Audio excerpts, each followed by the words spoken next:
Good morning, students. Today's lesson is on Latin prefixes, words such as non, post, and super.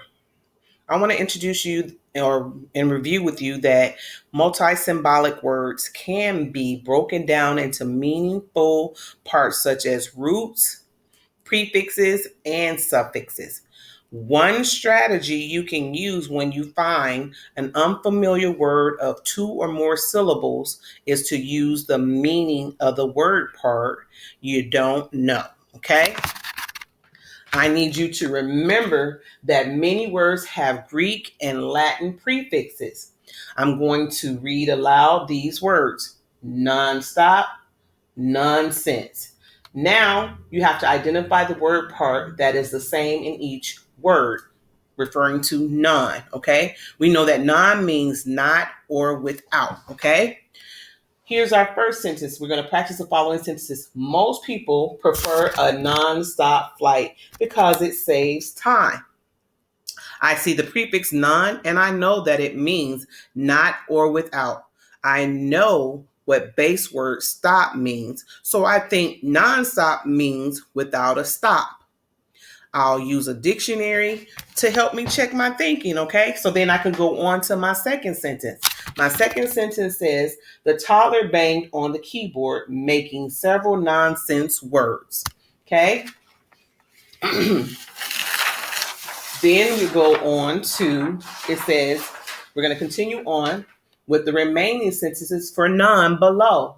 For post and super, we have post means after and super means over, above, and beyond.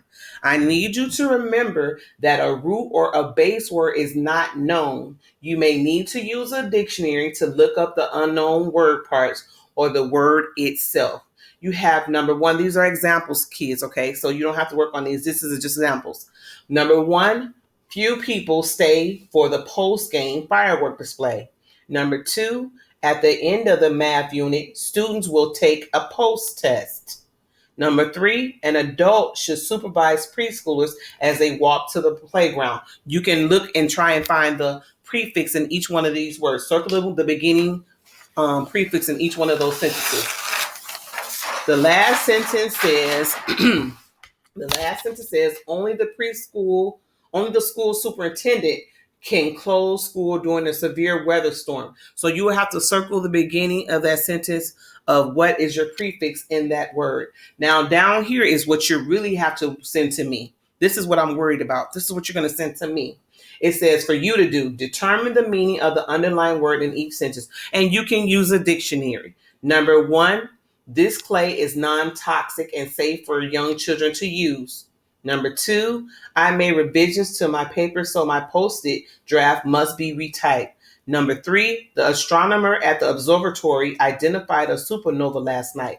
Use a dictionary to help you find the prefix in that sentence, in those sentences. Make sure you circle your prefix. Make sure you go and use the dictionary to determine the meaning of each one of those words, okay?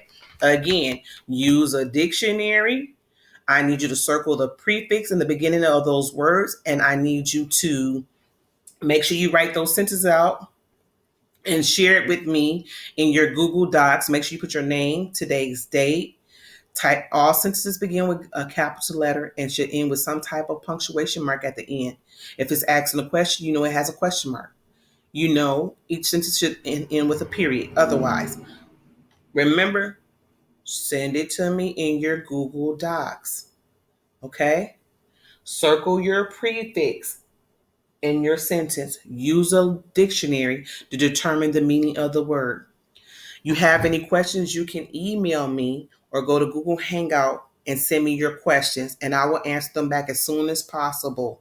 Okay? Thank you, guys and girls, and I want you to enjoy your day. Talk to you later.